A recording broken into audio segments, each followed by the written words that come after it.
بسم اللہ الرحمن الرحیم۔ السلام علیکم، آپ دیکھ رہے ہیں الف نیوز اور میں ہوں آپ کے ساتھ ماجد علی۔ شامل کرتے ہیں پاکستان اور دنیا بھر سے بریکنگ نیوز ہیڈ لائنز۔ امریکہ کی اسرائیل کو ایک اور دھمکی، بڑی امارات کا اعلان۔ امریکہ کی پشت پناہی میں اسرائیل کی جانب سے غزہ، لبنان اور شام میں خون کی ہولی کھیلنے کا سلسلہ جاری ہے۔ ایسے میں ایران میں مخصوص اہداف کو نشانہ بنانے پر اسرائیل کو امریکہ کی جانب سے برات دینے کا فیصلہ کیا گیا۔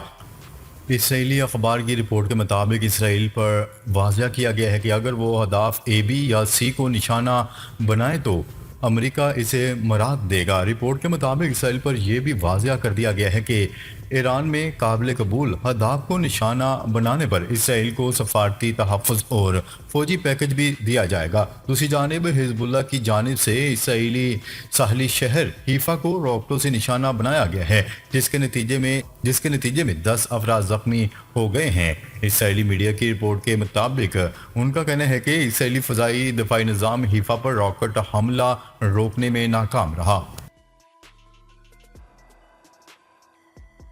خبر کے اگلے حصے میں بات کرتے ہیں ایران کے سب سے بڑے تیل کے ٹرمینل کو اسرائیلی حملے میں نشانہ بنائے جانے کا خدشہ۔ ایرانی وزیر پیٹرولیم نے آج صبح جزیرے خارق میں ملک کے سب سے اہم ٹرمینل کا دورہ کیا۔ دوسری جانب اسرائیلی فوجی ترجمان کہہ چکے ہیں کہ تہران کے میزائل حملے کا جواب مناسب وقت پر ہوگا۔ امریکی میڈیا رپورٹ میں کہا گیا ہے کہ اسرائیلی جوابی حملے میں ایران کی تیل تنصیبات کو نشانہ بنایا جا سکتا ہے۔ اسرائیلی حملے کے پیش نظر ایران نے اسرائیل کو خبردار کرتے ہوئے کہا ہے کہ کسی بھی جارحیت کا منہ توڑ جواب دیا جائے گا۔ اسرائیل کے ایران پر جوابی حملے کے طور پر ایران نے بھی جوابی حملے کے حوالے سے اسرائیل میں اپنے اہداف پر مشتمل ایک نقشہ جاری کر دیا۔ واضح رہے پوری دنیا مشرق وسطیٰ میں بڑھتی ہوئی کشیدگی پر نظریں جمائے ہوئے ہے۔ اسرائیل اور ایران کے درمیان دھمکیوں کا تبادلہ ہو رہا ہے۔ اس ماہ کے اوائل میں کیے گئے میزائل حملے کے بعد ایک ایرانی نقشے میں اسرائیل کے اندر ممکنہ اہداف کو دکھایا گیا تھا۔ اتوار کو قدس فورس سے وابستہ ایک چینل نے اسرائیل کے ان حساس مقامات کا نقشہ شائع کیا جنہیں ایران کسی بھی اسرائیلی حملے کے جواب میں نشانہ بنا سکتا ہے۔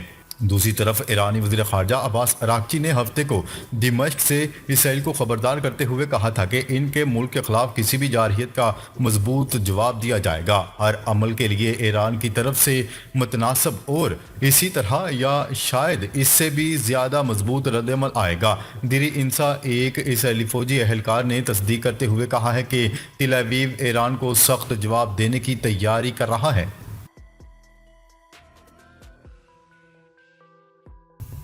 خبر کے اگلے حصے میں بات کرتے ہیں ایک سال مکمل اسرائیلی فوج کو حماس کے ساتھ جنگ کتنی مہنگی پڑی۔ نئی رپورٹ سامنے آ گئی۔ اسرائیل کے غزہ پر مسلسل حملوں کو آج ایک سال مکمل ہو چکا ہے اور اس دوران ایک بھی ایسا دن نہیں گزرا جب صہیونی ریاست نے بمباری نہ کی ہو۔ اسرائیلی فوج کا اس جنگ کا آغاز گزشتہ برس 7 اکتوبر کو ہوا تھا، جب حماس کے جانبازوں نے اسرائیل کی تمام تر ٹیکنالوجی، انٹیلیجنس اور سرحدی تحفظ کو چکمہ دے کر آسمانی ابابیلوں کی صورت میں یہودی سرزمین میں داخل ہو گئے تھے۔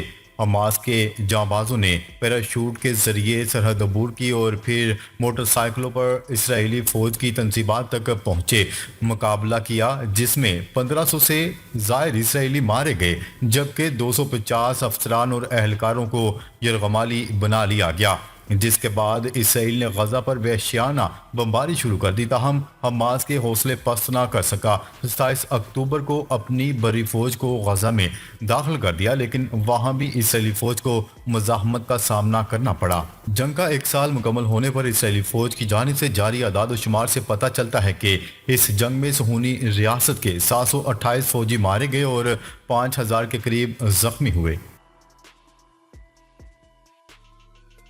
خبر کے اگلے حصے میں بات کرتے ہیں حزب اللہ کے اسرائیل شہر حیفا میں راکٹ حملے، 10 افراد زخمی۔ حزب اللہ کی جانب سے اسرائیل کے ساحلی شہر حیفا میں راکٹ حملے کیے گئے جس کے نتیجے میں 10 افراد زخمی ہو گئے۔ حزب اللہ کا کہنا ہے کہ حیفا اور تبریاز میں اسرائیلی اڈے کو نشانہ بنایا گیا۔ اس کے علاوہ لبنان پر اسرائیل کے طاقتور بموں سے حملے جاری ہیں۔ خبرسا ایجنسی کی رپورٹ کے مطابق بیروت میں مزید خوفناک دھماکے سنے گئے اور درجنوں لبنانی شہید ہو گئے۔ لبنانی میڈیا کا کہنا ہے کہ ایک دھماکہ ہسپتال کی آکسیجن ٹینک فیکٹری پر بمباری سے ہوا۔ ادھر غزہ کی ایک اور مسجد پر حملہ کر کے اسرائیل نے 18 فلسطینی شہید کر دیے، جبکہ مسجد میں بے گھر افراد پناہ لیے ہوئے تھے۔ دوسری جانب اسرائیل کے جنوبی شہر میں بس اسٹیشن پر فائرنگ سے خاتون ہلاک اور 10 افراد زخمی ہو گئے۔ کیا رہے کہ 7 اکتوبر 2023 کے بعد سے اسرائیل اور حزب اللہ کے درمیان لبنان کی سرحد پر تقریباً روزانہ فائرنگ کا تبادلہ ہو رہا ہے۔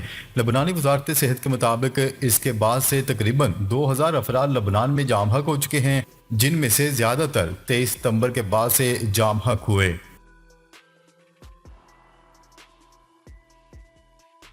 خبر کے اگلے حصے میں بات کرتے ہیں لبنان پر اسرائیل کے حملے بین الاقوامی قوانین کی خلاف ورزی ہیں۔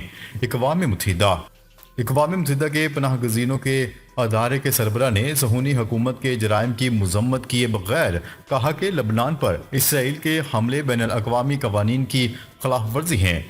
ایرانی خبرساں ادارے کی رپورٹ کے مطابق اقوام متحدہ کے پناہ گزینوں کے ادارے کے سربراہ نے صہیونی حکومت کے جرائم کی مذمت کیے بغیر کہا کہ لبنان پر اسرائیل کے حملے بین الاقوامی قوانین کی خلاف ورزی ہیں۔ لبنان کا دورہ کرنے والے اقوام متحدہ کے پناہ گزینوں کے ادارے کے سربراہ نے کہا ہے کہ لبنان پر اسرائیل کے حملے بین الاقوامی انسانی قوانین کی خلاف ورزی ہیں۔ برانی نے اپنے دورہ لبنان کے دوران وزیر اعظم نجیب میکاتی اور اس ملک کے دیگر عہدیداروں سے ملاقات کی تاکہ صہیونی حکومت کے حملوں کی وجہ سے بے گھر ہونے والے لوگوں کو امداد فراہم کرنے کے طریقوں کا جائزہ لیا جا سکے۔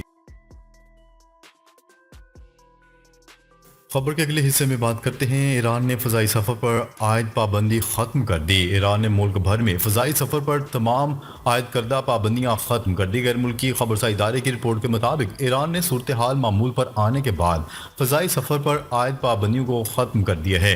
رپورٹ کے مطابق ایران کی سول ایویشن اتھارٹی نے فضائی سفر کے لیے ماحول کو محفوظ قرار دے دیا، جس کے بعد سفری پابندیوں کو ختم کیا گیا ہے۔ اس سے قبل ایرانی سول ایویشن اتھارٹی کے ترجمان نے کہا کہ تمام پروازیں پیر کی رات 9 بجے تک منسوخ کر دی گئی ہیں، تاہم صورتحال سازگار ہونے اور فضائی سفر محفوظ ہونے کی یقین دہانی کے بعد سول ایویشن نے پابندیاں اٹھانے کا اعلان کرتے ہوئے کہا کہ تمام سفری پابندیاں ختم کرنے کے بعد ایئر لائن اب اپنے آپریشن شروع کر سکتی ہیں۔ اس سے قبل ایران میں وجہ بتائے بغیر ایئر لائنز کو آپریشن روکنے کے احکامات جاری کیے گئے تھے، تاہم میڈیا رپورٹس میں بتایا گیا تھا کہ ایران نے اسرائیل پر میزائل حملوں کے بعد فلائٹ آپریشن بند کیے تھے۔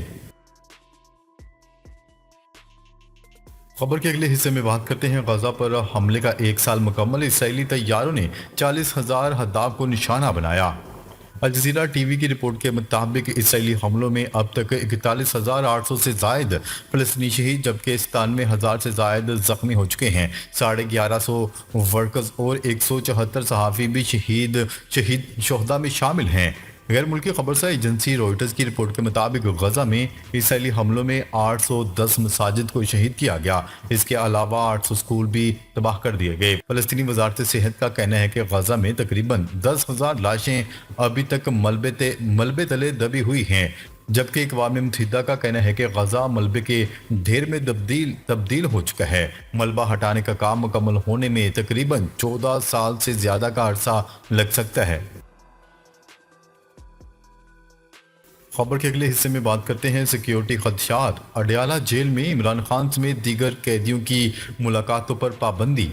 اڈیالہ جیل میں بانی P T I Imran Khan سمیت دیگر قیدیوں سے ہر قسم کی ملاقات پر پابندی عائد کر دی گئی۔ ذرائع کے مطابق اڈیالہ جیل میں قیدیوں سے ہر قسم کی ملاقات پر 18 اکتوبر تک پابندی عائد کی گئی ہے۔ عمران خان اور بشرا بی بی سے پارٹی رہنماؤں، وکلاء اور فیملی کی ملاقاتوں پر بھی پابندی عائد ہوگی۔ جیل ذرائع کا کہنا ہے کہ پنجاب حکومت نے قیدیوں سے ملاقاتوں پر پابندی سیکیورٹی خدشات کے باعث لگائی۔ وفاقی دارالحکومت اسلام آباد میں شنگھائی تعاون تنظیم کے سلسلے میں جڑواں شہروں میں سیکیورٹی کے سخت اقدامات کرنے کا فیصلہ کیا گیا ہے۔ ناظرین، اب تک کے لیے اتنا ہی، مزید خبریں لے کر بہت جلد آپ کی خدمت میں حاضر ہوں گے، تب تک کے لیے اپنا خیال رکھیے گا۔ اللہ نگہبان۔